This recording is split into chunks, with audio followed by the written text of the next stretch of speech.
What's up, skaters? My name is Alex White. I'm here with legendary skateboarder Mimi Knoop. Mimi, I want to play a little game with you first. Can you put up Okay. 5 fingers? Okay. Put a finger down if you're one of the co-founding members of the Women's Skateboard Alliance. Put a finger down if you have won the Vans Pool Classic or Combi Classic. I don't know what they called it. I think I did, yeah. Damn.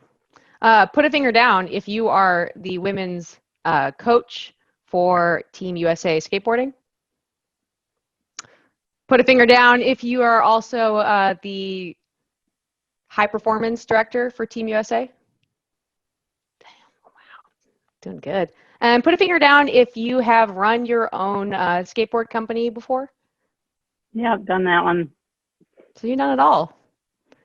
Now also, you filmed a couple video parts in your life.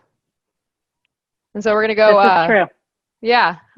What is your feeling about filming in general? Do you love it? Do you hate it? Honestly, it was super motivating for me when I did film. Yeah, I love it. I think it's awesome. It's like, I don't know, you make up your own rules and can kind of just create whatever you want. You're not in the confines of like a contest. So yeah, it's a good thing. Yeah, and the differences between being a contest skater and like a filming part skater, like could you explain a little bit of the difference between the two? Yeah, I guess, I mean, being a contest skater, we all used to have to be a contest skater because it was literally the only way to earn income. So, I mean, that's really simple. You show up at a contest, you try to make a 45-second run, which is mostly impossible in like a short amount of time. And then yeah, either you make it or you don't. And if you make it, you do well, and otherwise you do bad. But yeah, and filming a video part is more about, I don't know, just kind of focusing on tricks and lines you actually want to do. And there's no, it's not confined. I mean, you can spend as much time as you want on it. So I think that's the beauty of it. That's rad. There's would you say there's more creativity in filming a video part versus a contest run, or is it a different kind of brain? I'd say there's more freedom in it. Cause I mean, I think you still have to be creative in contests, but it's just like the soul isn't there a lot of times. So yeah, filming a video part, there's nothing more freeing than just like making your own rules and doing it when you want. That's rad. Well, with that being said, we're going to check out some video parts from Mimi. So, first video part that I wanted to hear about was the X Games Real Women contest. Just to preface this, can you kind of tell us what this is about? Yeah, so this all kind of happened on accident for me because so X Games released this, similar to like Real Street, they released this Real Women contest. I want to say it was maybe 2013. And they had, like skateboarders, snowboarders, and I think surfers involved in it. The original person chosen to do this part was actually Lindsay Pastrana, but she ended up getting pregnant at the time and couldn't film. And I had already been filming for like a year, maybe a year and a half, just because there was nothing else going on at the time. So yeah, I had these like random clips, and that's how I ended up doing this part, basically. Cool, well, let's check it out. This is the X Games Real Women part from Mimi Knoop. And who did these animations, Mimi? So I partnered with this animator, Lil Fook. I don't know if you've heard of him. He's done some stuff for Santa Cruz recently, actually. But yeah, he's a rad animator. He came from Adult Swim, and he has a lot of his own work. And I just found him on the internet, and I was like, "Hey, can you animate some of my artwork for the intro?" And he was down.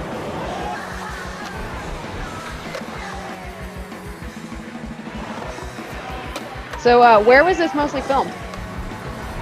So this was filmed mostly on transition bigger than 10 feet. That's like my prerequisite for half of the stuff. So like the combi, this is Bucky's bowl right here.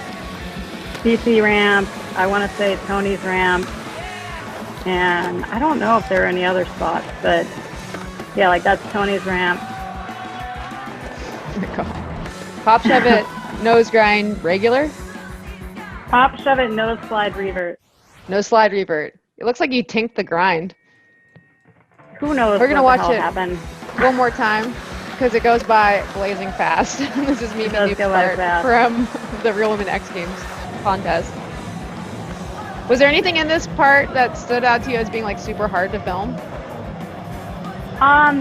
Well, actually, the filmer that I was filming with was just a boy. Like, he was like 15-year-old kid, and it was really hard to find filmers back then. So that was the hardest part. I had to go pick up this kid from his mom's house and like kind of direct him a little bit. Like on some of these kid? We can name him. Oh yeah, Tyler Wilcox. He's Tyler. He's a boss man now filming, but this is when he was little. And so yeah, Tyler was awesome enough to be down to go with me, and I just drag him everywhere, pick him up and drop him off, and yeah, he's a cool kid. Anything you can speak about the relationship between the filmer and the skater? What about it? Like, is there anything like you could speak to about that relationship? Like, you know, the importance of a filmer and you know, you have that trust. I mean,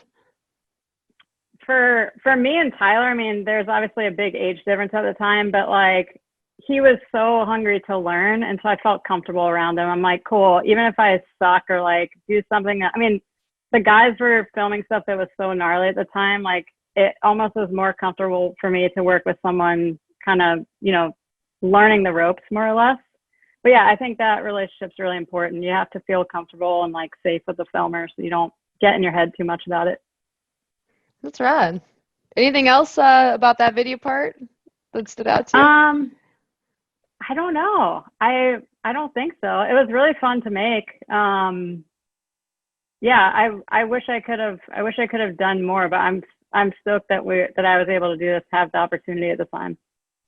Really solid. And your rule of everything being 10 foot or over, are you going to apply that to exposure rules right now for the kids filming transition parts? No, we aren't putting anyone in a box. They can do whatever they want. That's sick. So moving on, this is actually some earlier footage from Lisa Whitaker and the Girl Skate Network. So we're looking at 2004 Mimi Knoop.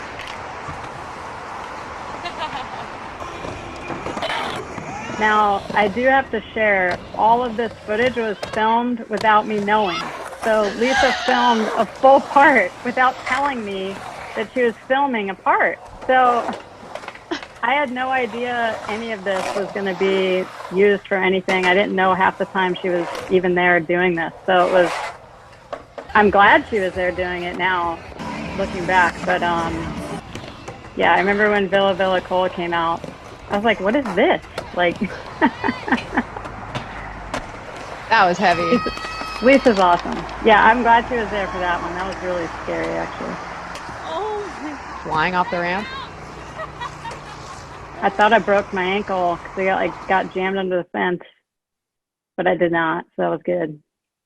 We're gonna watch the non-consensual part one more time that Lisa Whitaker filmed.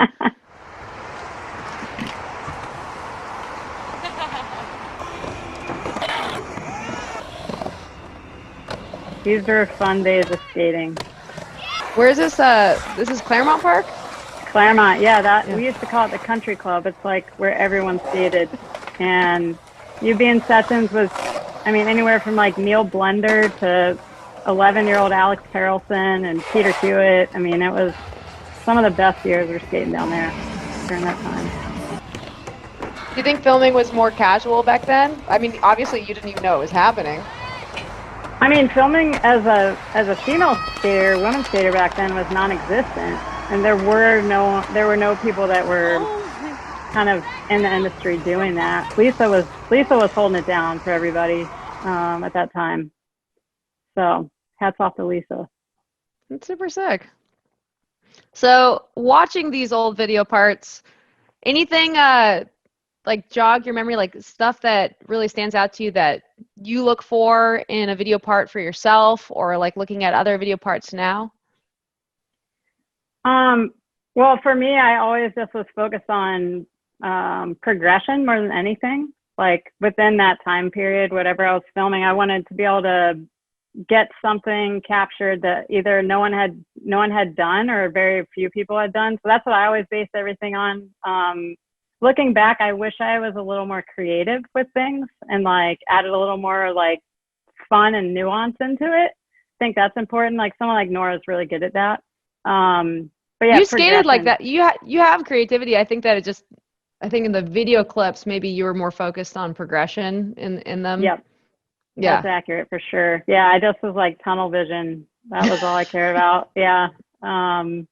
Wasn't the most aware person, let's put it that way. Oh, we've come a long way, haven't we? Kind of. What do you think your top 3 things you're looking for in a video part right now? Like you've had, just to preface this, if you guys don't know, Mimi's had like everybody, Alana Smith, Samari Brevard, Alicia Lee, Nora Vasconcelos, like you've had, and Fabiana Delfino, had them all, you've sponsored them all probably before anybody knew who they were. And so you're a really good talent scout. What do you look for when you're watching somebody's video part and watching their skating? I have to go back to progression. Every one of those skaters you just mentioned like stood out at the time, and that's why I noticed them. But also this day and age, there are so many people that are good. I think it's becoming less important, and it's more about being original and standing out. And you can do that through progression, but you can also do that by just being super creative and having fun and actually like good editing skills, and having a good filmer. So I think those things are just as important these days. That's awesome. So any final words of wisdom for the kids out there skating and filming their parts for the exposure video contest we have coming up? Just have fun. Don't get too serious about it. It really just defeats the purpose. I know, because I can do that. So yeah, have fun. Remember to have fun. Thank you so much, Mimi, for joining me. Deadline is November 15th. Get your videos made, and feel free to reach out to the staff at Exposure if you have any questions. It's been really fun, Mimi. Thanks a lot. Thanks, Alex.